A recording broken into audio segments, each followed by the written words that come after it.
আসসালামু আলাইকুম, কেমন আছেন আপনারা? আজকে হচ্ছে কাঁচকলা দিয়ে ইলিশ মাছ দিয়ে রান্না করব। কলাগুলোকে কাটি হচ্ছে হলুদ আর লবণ দিয়ে এখন ভিজিয়ে রাখবো পর যাওয়ার জন্য। এরপরে হচ্ছে মাছগুলোকে ফুটে ধুয়ে একটু পরিষ্কার করে নেবে। এই ইলিশ মাছ দিয়ে রান্না করব।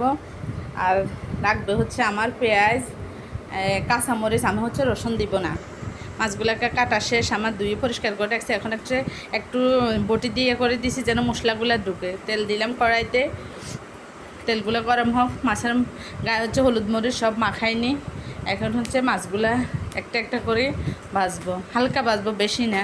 মাছগুলা ভাজা শেষ হলে হচ্ছে কলাগুলা ভেজে নেবে। এর ফাঁকে হচ্ছে আমি মাছ যে মশলাগুলা দিয়ে রান্না করবো ওগুলো হচ্ছে একটু বাটি নিব পাটাতে। এখন হচ্ছে কলাগুলা ভাজতে দিছি।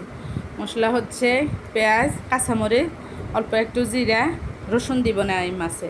এখন হচ্ছে এগুলোকে বাটবো। কাঁচামরিচ অল্প কয়টা, 4-5টা কাঁচামরিচ দিছি, একটু জিরা দিছি। আর আমার লাগবে হচ্ছে গোটা জিরা একটু, আর হচ্ছে কালো জিরা। এখন হচ্ছে মশলাগুলো একটু তেল দিয়ে দিলাম দাগ তেলগুলোর মধ্যে।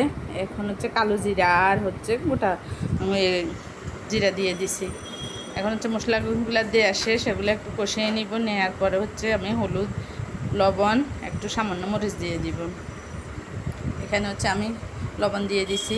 এরপরে দিব হচ্ছে হলুদের গুঁড়া, সামান্য একটু মরিচের গুঁড়া হচ্ছে কালারের জন্য। আর কাঁচামরিচের তরকারিতে এমনি আমার হচ্ছে মশলাগুলা কষানো হয় শেষের দিকে। এখন হচ্ছে ভেজে রাখা কলাগুলো দিয়ে দিলাম। কলা দিয়ে হচ্ছে একটু নেড়ে ছেড়ে দিব। দেওয়ার পরে হচ্ছে কলাগুলো একটু ডাকনা দিয়ে ঢেকে দেব।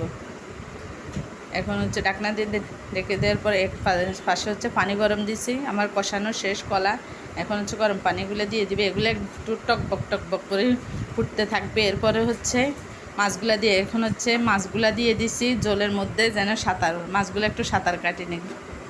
এরপরে হচ্ছে আমি ডাকনা দিয়ে একটু ডেকে দেব ভালো করে। মাছের গায়ে হচ্ছে মশলাগুলো একটু ভালো করে ঢুকাক। এরপরে হচ্ছে নামাই নিব। আমার রান্না শেষ। দেখে রান্নাটা কেমন হয়েছে। আমার রান্না ভালো লাগলে লাইক করবেন, কমেন্টস করবেন। আজকের মতন এখানে বিদায়। আল্লাহ হাফেজ, আসসালামু আলাইকুম।